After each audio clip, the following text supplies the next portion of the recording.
तो आपका स्वागत है हमारे चैनल बालाजी स्टडी पॉइंट में, जिसमें हम बताएंगे आज कि एटम और मॉलिक्यूल क्या होता है। ठीक है, स्टार्ट करते हैं वीडियो। देखिए, एटम का मतलब क्या होता है। एटम एंड मॉलिक्यूल चीजें होती हैं। एक होता है परमाणु, एक होता है अणु। ठीक है, बात करते हैं होता है क्या एटम। मैंने बोला था 9th क्लास, तो बेसिक से स्टार्ट किया मैंने 9th क्लास के चैप्टर को। ठीक है, एटम क्या होता है। Atom is a very small particle, बहुत छोटा पार्टिकल हमारा एटम है। समझ रहे हो, जैसे एक बड़ा पत्थर ले लो, पत्थर है। इस पत्थर का भी अगर आप डिवाइड करोगे तो 1 2 3 4, इस पत्थर के बहुत छोटे छोटे पार्टिकल जिन्हें आप डिवाइड नहीं कर सकते, उन्हें हम क्या बोलते हैं, एटम बोलते हैं। इसलिए मैंने क्या लिखा है, atom are not divided into small particle. हर एटम को हम ये बोलते हैं कि बहुत ही छोटा पार्टिकल है, और इससे छोटा पार्टिकल बनाना बड़ा मुश्किल है। इसलिए हम क्या बोलते हैं एटम को, कि एटम बहुत स्मॉल पार्टिकल है। एटम का डिवाइड करोगे तो आपको डिवाइड करने में कुछ नहीं मिलेगा, क्योंकि बहुत स्मॉल पार्टिकल है। इससे छोटी यूनिट बनाना मैक्सिमम इम्पॉसिबल है। ठीक है, ओके जी, ये हो गया एटम।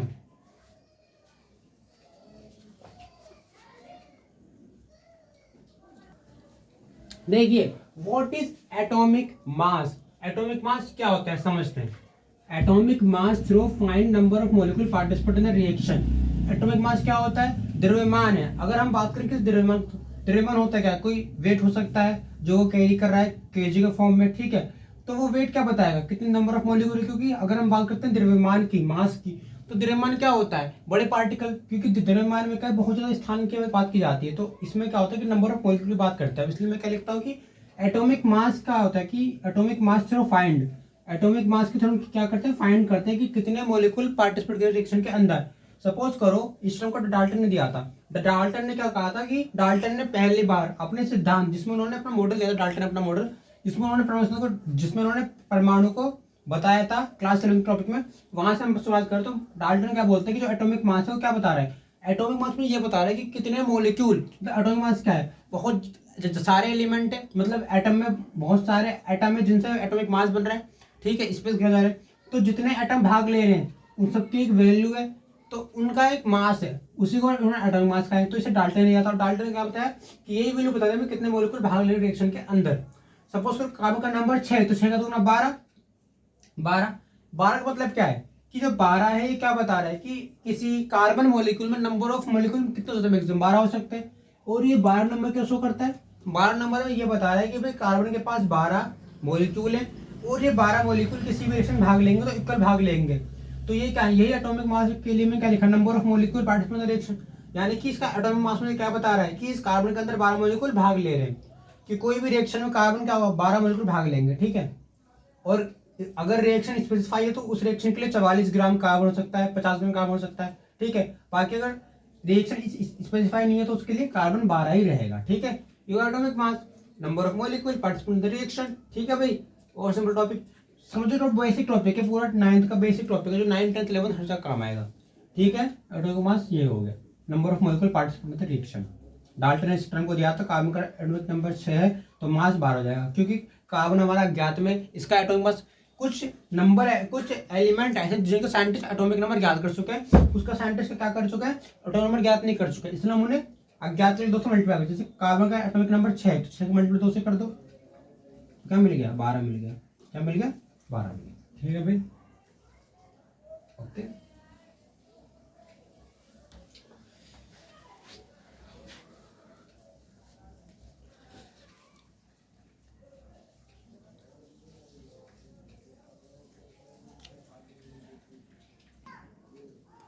ओके, तो नेक्स्ट टॉपिक क्या है हमारा, मॉलिक्यूल। तो मॉलिक्यूल क्या होता है, ग्रुप ऑफ एटम।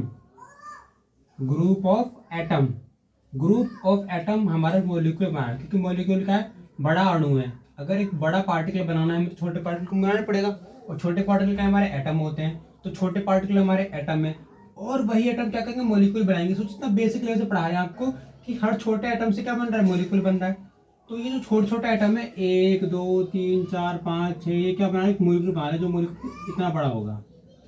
तो ये क्या है, ये पावर है एटम की, कि अगर एटम नहीं होगा तो मॉलिक्यूल नहीं बनेगा। तो जितने छोटे छोटे एटम है वो क्या कर रहे हैं, मॉलिक्यूल बना रहे हैं। और यही मॉलिक्यूल क्या है, एटम का एक, यही मॉलिक्यूल क्या है, इस एटम का एक बहुत बड़ा भाग है। ठीक है, और इसी मॉलिक्यूल में जो एटम वो छोटी यूनिट है। अगर मैं बात करूं किसी मॉलिक्यूल की बहुत छोटी यूनिट है हमारी एटम होती है, क्योंकि जो एटम होती है वो हर मॉलिक्यूल बनाने में हेल्प करती है। अगर मॉलिक्यूल बड़ा हो तो साइज में बड़ा होगा, बिग साइज होगा। और डिपेंड करता है कि सेम टाइप के एटम भी एक मॉलिक्यूल बना सकते हैं और डिफरेंट टाइप के भी, ठीक है। चाहे तो हमारे 2 हाइड्रोजन बन सकते हैं, चाहे तो H और Cl बन सकते हैं, तो ठीक है। एक टाइम पर 2 एटम एक मॉलिक्यूल बना सकते हैं, जो 2 एटम डिफरेंट हो सकते हैं या 2 एटम सेम हो सकते हैं, वही भी चीज मैं बोल रहा हूँ यहाँ पे। तो मॉलिक्यूल ये चीज है। अब इस मॉलिक्यूल के बेसिक लेवल को और गहरा करो, जिस तरह एटॉमिक मास एटम से एटॉमिक मास बन रहा था, उस तरह मॉलिक्यूलर मास किससे बन रहा है? एटॉमिक मास से। पर मैं डेफिनेशन क्या बोलती है? एटॉमिक मास, ध्यान से देखिए, ध्यान समझ, atomic mass and reactant molecule. Atomic mass and reactant molecule some is called molecular mass, यानी मल्टीप्लिकेशन, यानी एटॉमिक मास और उसके साथ जो अणु जो भाग ले रहे हैं अभिक्रिया में, उनका मल्टीप्लिकेशन। सम मतलब यहाँ मैंने एक मल्टीप्लिकेशन के लिए ये वर्ड यूज किया है, तो सम यानी कि मल्टीप्लिकेशन क्या बोलता हूँ? Molecular mass. तो एटॉमिक मास और उसके रिएक्टेंट मॉलिक्यूल का मल्टीप्लिकेशन सम ना लिख के कंफ्यूजन हो जाएगी, तो मैं ना मल्टीपल लिख जाए, यहाँ मल्टीपल लिख लो, मल्टीपल समझ में आ जाएगा। नहीं, सम मतलब मल्टीप्लाई, चलो सम ही कर लो इसको, सम में कोई दिक्कत नहीं है। बस सम मतलब वो ऐड वाला सम होगा, यहाँ पे जो सम होगा वो मल्टीप्लाई वाला सम होगा, ठीक है। ये तो आएगा सम। एटॉमिक मास जो पीछे पड़ा हमने, जो एटम का था, और उसके रिएक्टेंट मॉलिक्यूल, परमाणु भार और भाग लेने वाले अणु की संख्या, परमाणु भार और भाग लेने वाले जो अणु की संख्या, उसमें क्या बोलते हैं? Molecular mass.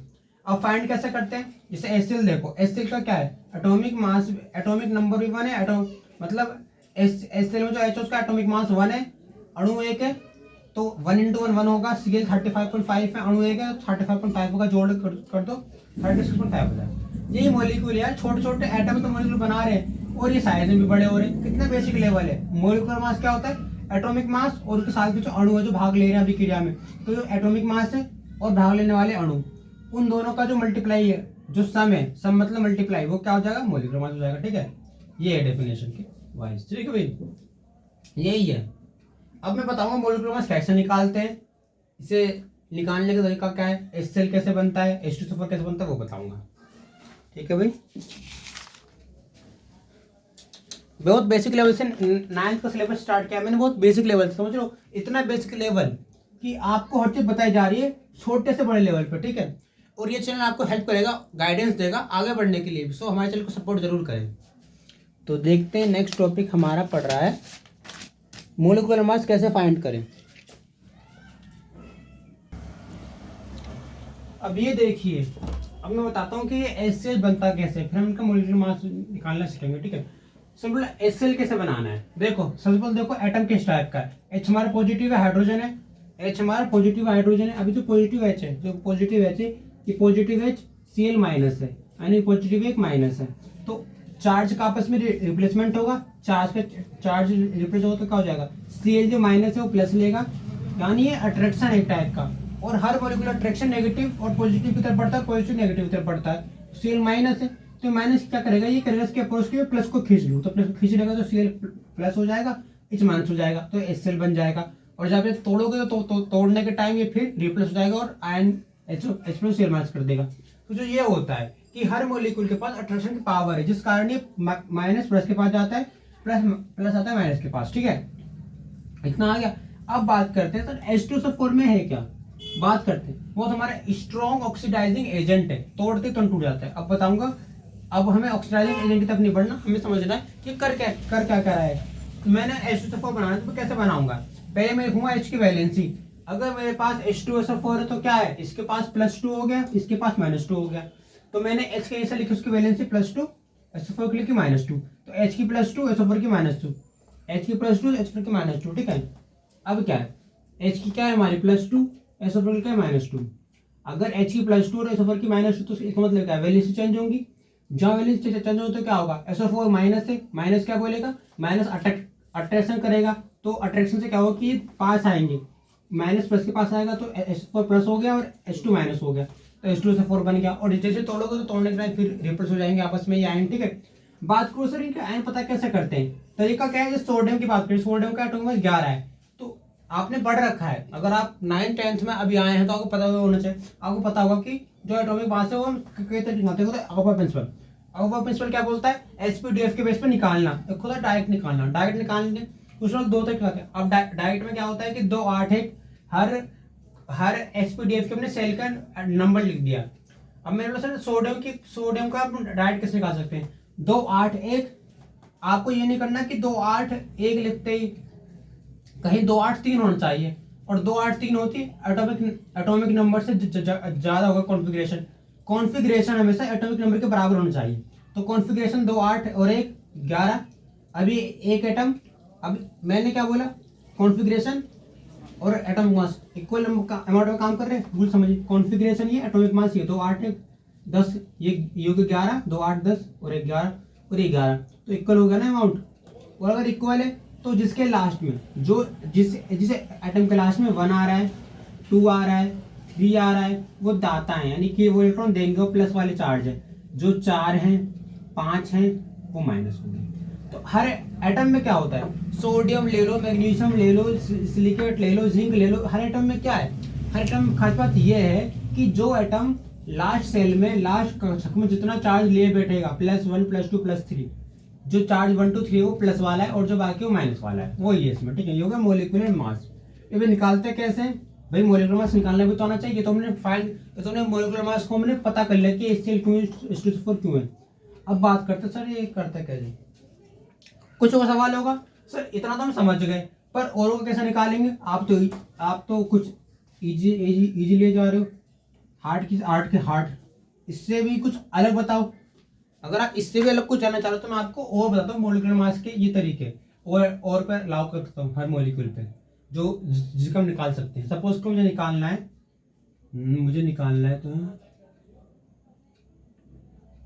हाँ, मुझे निकालना है सपोज करो कॉपर सल्फेट का, बस कॉपर। अब ये कॉपर सल्फेट है तो चार्ज का डिस्ट्रीब्यूशन कैसा होना चाहिए, इक्वल होना चाहिए। अब देखो कॉपर के पास क्या है, यहाँ पे +2 चार्ज है, SO4 के पास -2 चार्ज है, चार्ज बराबर हो गया। अगर चार्ज बराबर है तो यहाँ चार्ज लिखो, कॉपर +2 है, कॉपर ने लिख दो +2, SO4 -2 है, इसने लिख दो -2। आया समझ में। मैंने क्या बोला, चार्ज को रिप्लेसमेंट करना सीखो, चार्ज को रिप्लेस कर दो। अगर आप मोलिकुलर मास निकालोगे तब चार्ज रिप्लेस करोगे, तोड़ोगे तो चार्ज रिप्लेस हो जाते हैं। अब बता दूं कैसे। SO4 ये माइनस है, ये प्लस है, माइनस क्या करेगा, माइनस बोलेगा भाई साहब मुझे तो तुम्हारी जरूरत है प्लस की, तो प्लस।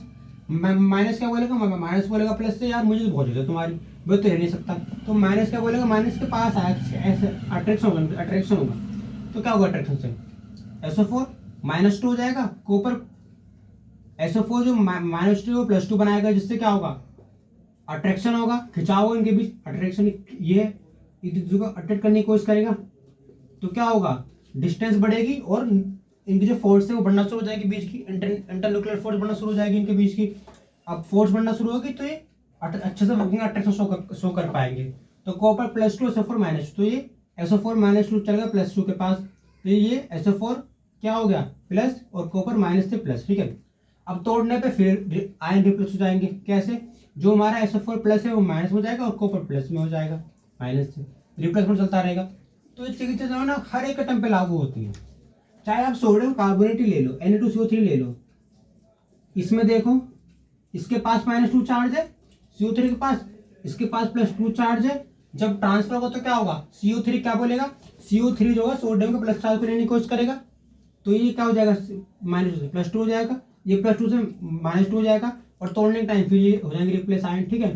तो आयन रिप्लेस हो रहे हैं यहाँ पे, सिंपल केस, ठीक है। तो मैंने आपको एक सिंपल सा इंट्रोडक्शन में पूरी चीजें क्लियर कर दी, समझो ये है। सोचो यहाँ पे सारा खेल आयन रिप्लेसमेंट करने का है, ठीक है। और अगर ये आयन ना हो तो मॉलिक्यूल अटैच नहीं कर पाएंगे, जुड़ नहीं पाएंगे मॉलिक्यूल। अगर आयन ना होते तो मॉलिक्यूल पास नहीं आ पाते। सोचो इतना बड़ा रोल है आयन का, ठीक है। ओके जी, तो 9th के लिए बेसिकली लेवल से चल रही क्लास यहाँ पे 9th के लिए।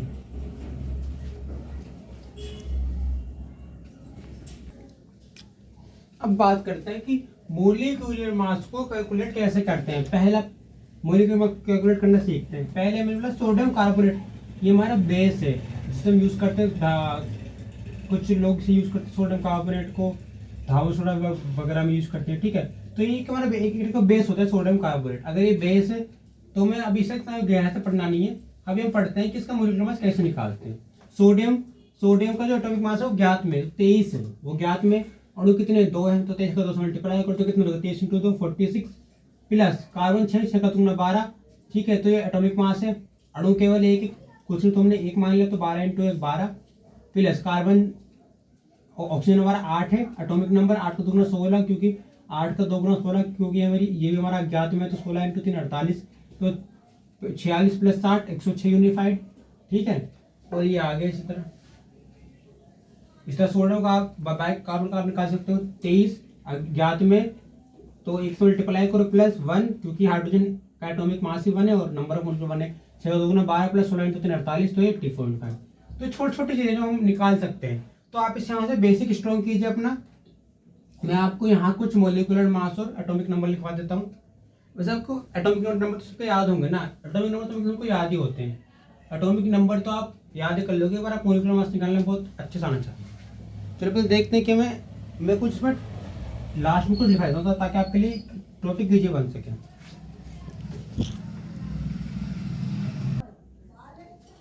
अब देखिए मजा अब आने वाला है, समझो भाई इस समय है क्या। मैंने आपको एटॉमिक नेम, उसका नंबर और मोलिकुलर मास सब लिख के दे दिया है। अब वो समझते हैं कैसे लिख के दिया है। अब ध्यान से फोकस करके देखना चीज को। मैंने बोला एटॉमिक नंबर हाइड्रोजन 1, इसका एटॉमिक मास भी 1 होता है क्योंकि फिक्स होता है अपने नंबर पे, ठीक है। हीलियम दूसरे नंबर पे आता है, तो इसका 2 से मल्टीप्लाई कर दियो, क्या अज्ञात में 2 का 2 × 4, लिथियम भी अज्ञात में 3 का 2 से मल्टीप्लाई करो 6 आता है। बेरिलियम 4 चौथे नंबर पे आता है, 4 का 2 से मल्टीप्लाई करो 8 आता है। बोरोन 5 का अज्ञात में 2 से मल्टीप्लाई करो 10 आता है। कार्बन 6 अज्ञात में 2 से मल्टीप्लाई करो 12 आता है। नाइट्रोजन 7 नंबर पे आता है, तो 7 का 2 से मल्टीप्लाई करो 14 आता है। ऑक्सीजन 8वें नंबर पे आता है, अज्ञात में 2 से मल्टीप्लाई करो 16 आता है। फ्लोरीन 9 नंबर पे आता है, अज्ञात में 2 से मल्टीप्लाई करो 18 आता है। नियोन 10 दूसरे नंबर, नियोन 10 और ये भी अज्ञात में 2 से मल्टीप्लाई करो 20 आता है। अब जो नियोन से ऊपर के एटम है उनके जो नंबर है वो कुछ परमाणु बाहर ज्ञात में, कुछ अज्ञात में, ठीक है। अब मैं बोला सोडियम 11 नंबर पे आता है, तो ये 22 नहीं है, क्यों, क्योंकि ये ज्ञात में, इसका परमाणु भार क्या इसका 23 है। मैग्नीशियम अज्ञात में 2 से मल्टीप्लाई करो 12 का 24 आता है। एल्यूमिनियम अज्ञात में 13 का 2 से मल्टीप्लाई करो 26 आता है। सिलिकॉन अज्ञात में 14 का 2 से मल्टीप्लाई करो 28 आता है। फॉस्फोरस अज्ञात में 16 का 2 से मल्टीप्लाई करो 32 आता है।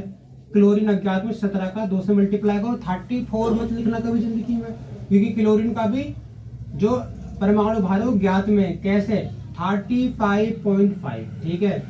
आर्गन 18 नंबर पे आता है, ये अज्ञात में 2 से मल्टीप्लाई करो 36 आता है। नियोन आर्गन हो गया, क्रिप्टन कैल्शियम, इसमें कैल्शियम बोलते हैं आर्गन के बाद। कैल्शियम नहीं, इसे बोलते हैं पोटेशियम, ये हमारा आता है पोटेशियम 19 नंबर पे।